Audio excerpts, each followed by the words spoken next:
Nah, kita kan udah belajar tentang bagaimana menentukan DHP dari pertidaksamaan linier. Kita juga udah belajar menentukan DHP dari sistem pertidaksamaan linier. Sekarang gimana kalau kondisinya dibalik? Jadi, kita udah punya gambarnya nih, seperti ini. Ada DHP-nya, ada garisnya. Tapi, kita tidak punya pertidaksamaan linier. Jadi, kalian harus menentukan pertidaksamaan linier dari DHP ini adalah apa. Nah, sebelum kita belajar bagaimana menentukan pertidaksamaannya, kita ingat-ingat lagi nih kesepakatan kita awal di video-video sebelumnya. Masih ingat kesepakatan kita? 4 kesepakatan dalam menyelesaikan program linier. Yang pertama, apa? Benar. Jadi, daerah kotor atau yang diarsir kita sepakati sebagai DHP. Oke, jadi untuk belajar program linier dengan saya, maka daerah kotor atau yang diarsir adalah DHP-nya. Lanjut. Kesepakatan yang kedua adalah kita kan punya macam-macam garis, ada yang miring ke sana, miring ke sini, ada yang datar, ada yang tegak. Kita sepakati bahwa kalau yang miring ke sini, yang sebelah sini adalah daerah kanan, yang ini daerah kiri, benar. Kalau yang ini kanan, ini kiri.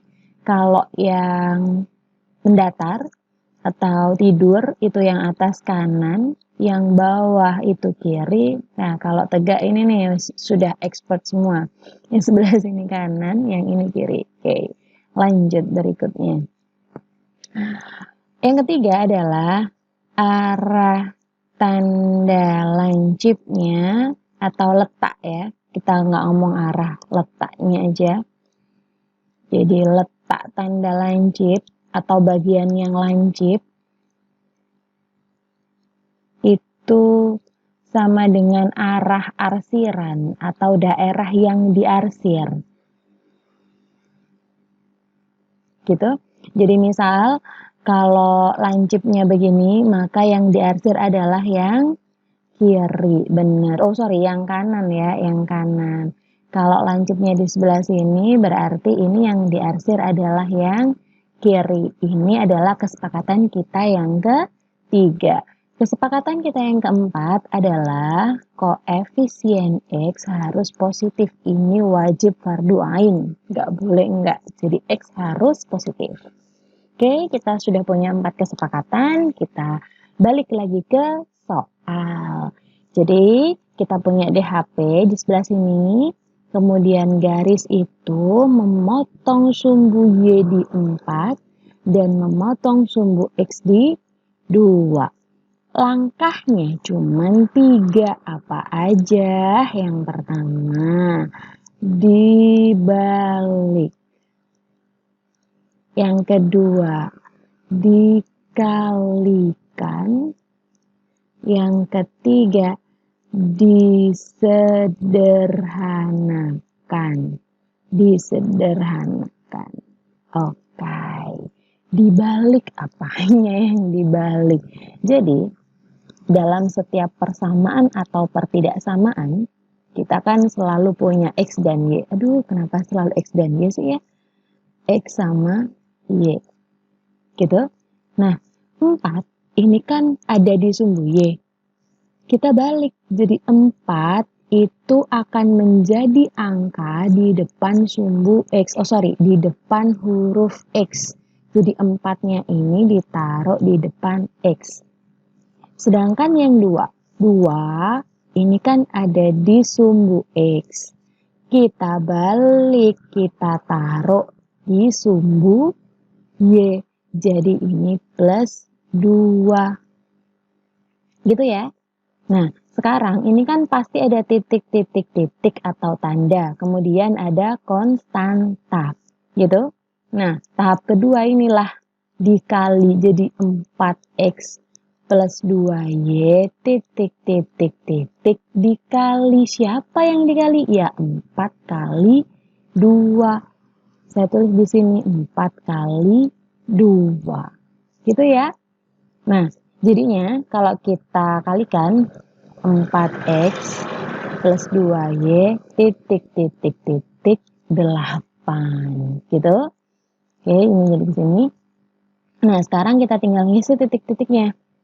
Seperti kesepakatan kita yang ketiga, letak tanda lancip itu sama dengan arah arsiran. Nah, arsirannya ini kan di sebelah mana? Kanan atau kiri garis? Di sebelah kanan. Nah, di sebelah sini kan? Maka lancipnya ada di kanan. Nah, ngadep sini nih.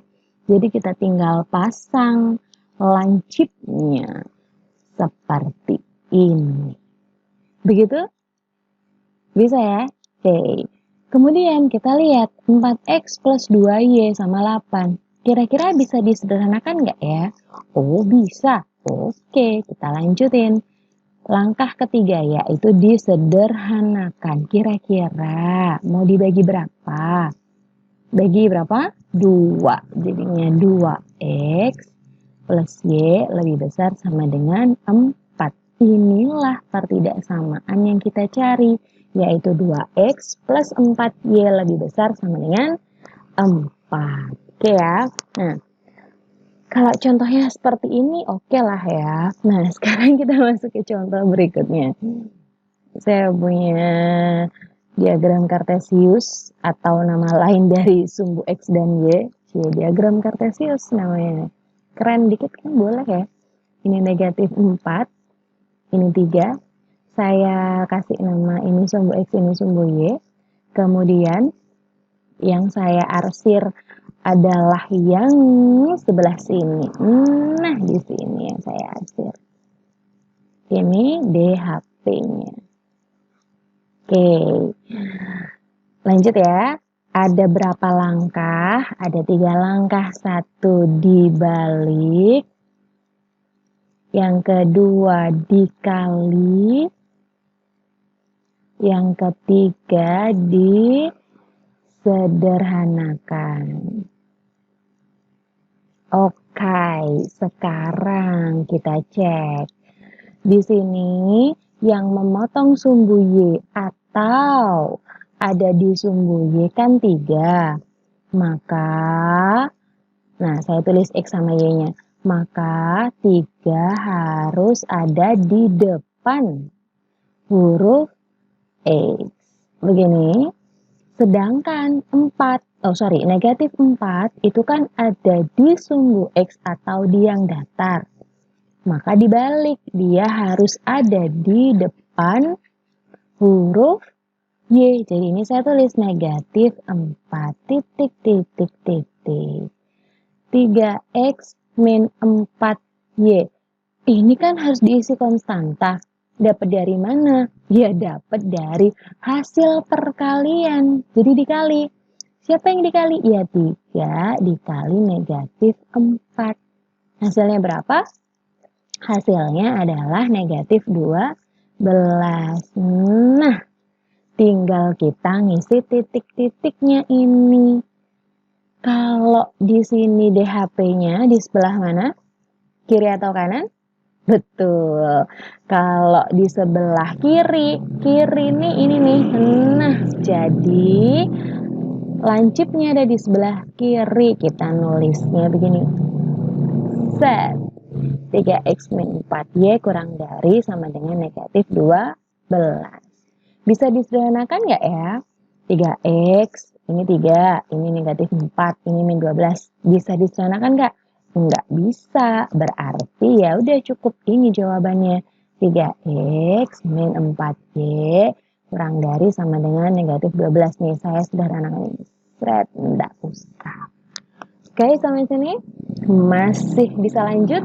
Kita lanjut. Masih menentukan ketidaksamaan linear? Iya dong. Kenapa? Karena contohnya banyak banget ya. Jadi sebelum kita ngerjain program linear, kita harus paham banget bagaimana menentukan pertidaksamaan linear. Contoh yang lain, masuk contoh-contoh terus. Saya punya diagram Kartesius. atau sumbu XY gitu. Aduh, kenapa sih harus ngomong diagram kartesius? Biar keren lah ya dikit. XY begini. Nah, sekarang lewatnya 0,0. Nah, begini ceritanya.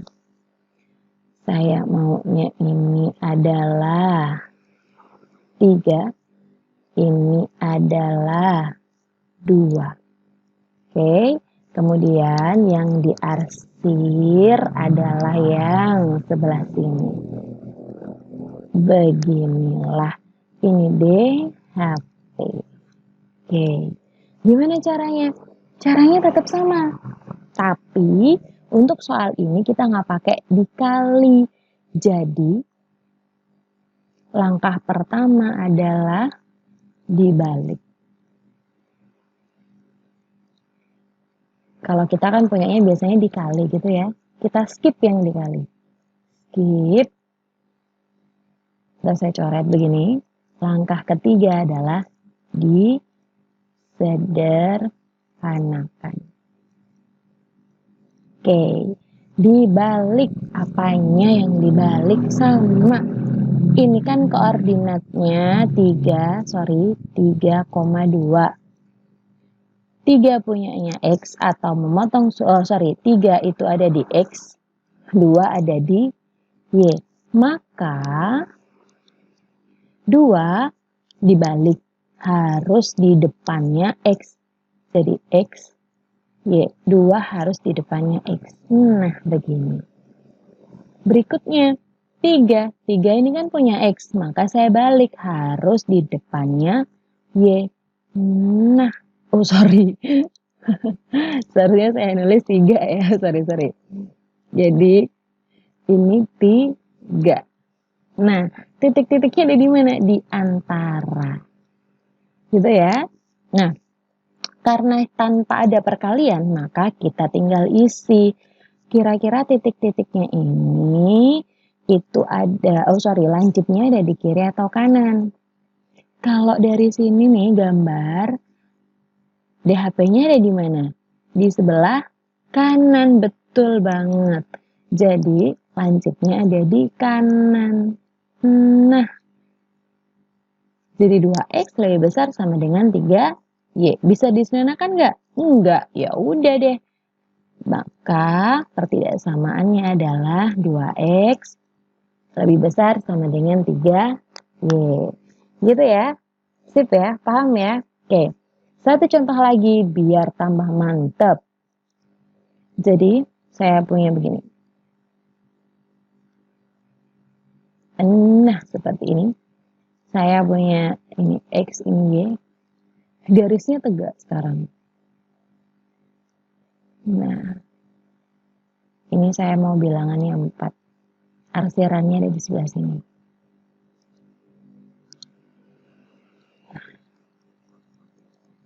Ini 0. DHP. Ayo, gimana? Ini soal yang menurut saya mudah, tapi ternyata bikin bingung banyak banget orang. X-nya 4 ya.